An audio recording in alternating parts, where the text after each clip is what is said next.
Hi friends, welcome to Nipunagaraj, the voice of truth. మీరు ఈ channel ఇంకా సబ్స్క్రైబ్ చేసుకోకుంటే వెంటనే సబ్స్క్రైబ్ చేయండి ఫర్ ఇన్స్టెంట్ అప్డేట్స్. ఇక ఈరోజు మా టాపిక్, మొత్తం నువ్వే చేసావు అంకుల్ అని వాపోతున్నారు మన ట్రేడ్ పండితులు. ఎవరు ఏం చేశారు అంటారా? ఇంకెవరండి బాబు, ఇంకేం చెయ్యాలండి బాబు. మనకు తెలుసు కదా, ఫస్ట్ నైట్కి ప్రిపేరింగ్ అవుతున్న సుందరాన్ని నువ్వు ఆగరా అబ్బాయి, పెళ్లి కూతురు కనపడడం లేదు అంటే ఆ సుందరం ఫ్రస్ట్రేషన్ ఎట్టా ఉంటుందో వర్ణనాతీతం అని చెప్పచ్చు. అచ్చు అలాగే తయారైంది తమిళ తలపతి విజయ్ పరిస్థితి కూడా. సోమవారం నాడు సెన్సేషనల్గా ద్రవిడ పార్టీలను వెనక్కి నెట్టి 108 సీట్లు గెలవడంతో తమిళనాడు రాజకీయాల్లో ప్రకంపనలు వచ్చేశాయి. మ్యాజిక్ ఫిగర్కి ఇంకా జస్ట్ 11 సీట్లే అవసరం కావడంతో క్లౌడ్ 9లో విహరించిన విజయ్ తన ఇన్ఎక్స్పీరియన్స్తో చారిత్రక తప్పిదమైతే చేసేశాడు. చెప్పాలంటే ఇంకా పూర్తి రిజల్ట్స్ డిక్లేర్ కాకముందే విజయ్ ఫాదర్ మీడియా ముందుకు వచ్చేసి, మేము కాంగ్రెస్తో ముందుకు వెళ్తున్నాం, గవర్నమెంట్ని ఫామ్ చేయబోతున్నాం అని చెప్పేసి చిన్నపిల్లకాయలా బిహేవ్ చేశాడు. ఇక ఈ సందర్భంగా మిగతా సీనియర్ పార్టీలు ఫలితాలను క్షుణ్ణంగా పరిశీలిస్తూ స్ట్రాటజిక్ సైలెన్స్ మెయింటైన్ చేశాయి. ఇక రాత్రికి ఆత్రం ఆపుకోలేని కాంగ్రెస్ పార్టీ కూటమి సిద్ధాంతాల్ని డస్ట్బిన్లో వేసి డిఎంకేని కాదని విజయ్ టీవీకే పార్టీకి అఫీషియల్ సపోర్ట్ ఇచ్చేసింది. పోనీ దానివల్ల మ్యాజిక్ ఫిగర్ వచ్చిందా అంటే రాలే. దానికి ఉన్నదే 5 సీట్లు, అవి కూడా డిఎంకే ప్రీ ఎలక్షన్ కోయలేషన్లో గెలిచినవి.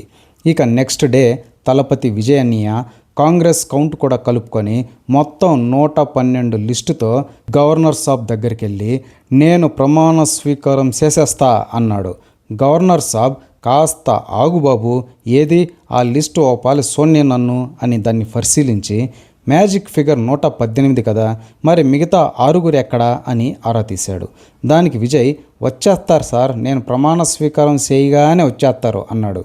దానికి గవర్నర్ సాబ్, ఏందువయ్యా నువ్వు చెప్పేది, ఒకవేళ వాళ్ళు రాకపోతే నువ్వు సాయంత్రానికి రాజీనామా చేయాల్సి వస్తుంది, ఇదేమన్నా ఒకే ఒక్కడు సైన్మా అనుకుంటివా, నాకేం పని లేదనుకుంటివా అని రిక్వెస్ట్ని రిజెక్ట్ చేసి వెనక్కి పంపించేశాడు. ఇక ఇక్కడే విజయ్ తన పిఆర్ టాక్టిక్స్ ప్లే చేయడం స్టార్ట్ చేశాడు. 2018లో కర్ణాటకలో కూడా 6 మంది తక్కువైనా కూడా బీజేపీని గవర్నమెంట్ ఫామ్ చేయమని గవర్నర్ ఆహ్వానించాడు.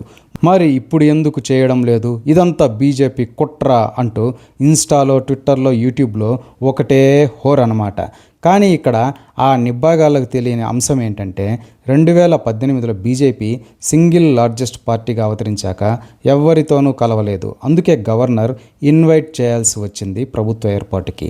కానీ ఇక్కడ రిజల్ట్స్ రాగానే విజయ్ కాంగ్రెస్తో పోస్ట్ ఎలక్షన్ కోయలేషన్కి వెళ్ళిపోయాడు. అంటే సింగిల్ లార్జెస్ట్ పార్టీ స్టేటస్ని టెక్నికల్గా పోగొట్టుకున్నాడు. అందుకే గవర్నర్ మొత్తం 118 లిస్టు కావాలని డిమాండ్ చేశాడు. అలా కాకుండా ఉండుంటే విజయ్కే ఇన్విటేషన్ వచ్చేది. ప్రమాణ స్వీకారం చేసి బల నిరూపణ చేసుకోపో అని చెప్పేవాడు గవర్నర్ సాబ్ కూడా. ఆ ఛాన్స్ని విజయే చేతులారా బుగ్గి చేసుకున్నాడు. అందుకే సరైన సలహాదారులు పక్కన ఉండాలి అనేది. ఇక ఈ సందర్భంగా veteran super star Rajinikanth uncle silent deadly entry ఇచ్చాడు. పక్క రోజు పొద్దునే డిఎంకే స్టాలిన్ అంకుల్ ఇంటికి వెళ్ళి కలవడంతో ఓడిపోయినందుకు పరామర్శించడానికి వెళ్ళాడేమో అని అనుకున్నారంతా. కానీ కాదని తర్వాత పరిణామాలు తేల్చి చెప్పాయి. స్టాలిన్ అంకుల్ దగ్గరికి వెళ్ళిన రజనీకాంతం అంకుల్ రాజకీయ చక్రాలు తిప్పాడు. ఏందివయ్యా స్టాలినో అంత దీర్ఘంగా ఆలోచిస్తున్నావు, ఏదో కొంప మునిగినట్టు, బాగా ఆలోచించు, ఇంకా ఏమీ అవ్వలేదు అని హింట్ ఇచ్చాడు. ఇంత ఎక్స్పీరియన్స్ పెట్టుకొని నువ్వు ఇట్టా దిగాలుగా ఉంటే తిరుపతిలో మన పరపతి ఏం కావాలా అని మైండ్లో ఒక సీడ్ వేసేసాడు. పనిలో పనిగా బీజేపీ అధిష్టానంతో తనకున్న కాంటాక్ట్స్ ద్వారా ఏందివయ్యా మీరు ఎవరికి తోచిందోళ్ళు చేసుకుంటా పోతా అంటే ఇక మీరెందుకో అని ఈగో ట్రిగ్గర్ చేశాడు. దీంతో సాయంత్రానికి టోటల్ సీన్ రివర్స్. హడావిడిగా స్టాలిన్ అంకుల్ తన అలియన్స్ మిత్రపక్షాలతో అర్జెంటుగా మీటింగ్ పెట్టేసి కాంగ్రెస్ మనకు బ్యాక్ స్టాప్ చేసింది, దానిలాగే మీరు కూడా అటువైపు వెళ్ళేలాగుంటే దీర్ఘకాలిక ప్రయోజనాలు మాతో కోల్పోతారు, మీ ఇష్టం అని హెచ్చరించి తన డిఎంకే ఎమ్మెల్యేలలో ఎవరైనా టీవీకే వైపు వెళ్తే తీవ్ర పరిణామాలు ఉంటాయని అల్టిమేటం జారీ చేశాడు. ఇక దీంతో ఏఐఏడిఎంకే కూడా అలర్ట్ అయ్యి సేమ్ మీటింగ్ సేమ్ వార్నింగ్స్ ఇచ్చి తన ఎమ్మెల్యేలను పాండిచేరిలోని ఒక రిసార్ట్కి తరలించేసింది. దీంతో టీవీకే వైపు ఆ కాంగ్రెస్ 5 ఎమ్మెల్యేలు తప్ప ఇంకెవ్వరూ లేరు, రారు అని అర్థమైపోయింది. చెప్పాలంటే అలాంటిది ఏది జరగకుండా రజనీకాంతం అంకుల్ 2 వైపులా కీ ఇచ్చి వదిలాడని చెప్పుకోవాలి. మామూలుగా విజయ్ స్వతంత్రంగా ఉండి గవర్నర్ ఆహ్వానం పొందుంటే టీవీకే వైపు వెళ్ళే వాళ్ళని ఎవరూ ఆపగలిగేవారు కూడా కాదు. కానీ ఎప్పుడైతే కాంగ్రెస్ను విజయ్ హగ్ చేసుకున్నాడో అప్పుడే బీజేపీ హైకమాండ్ అలర్ట్ అయింది, గవర్నర్ని గైడ్ చేసింది.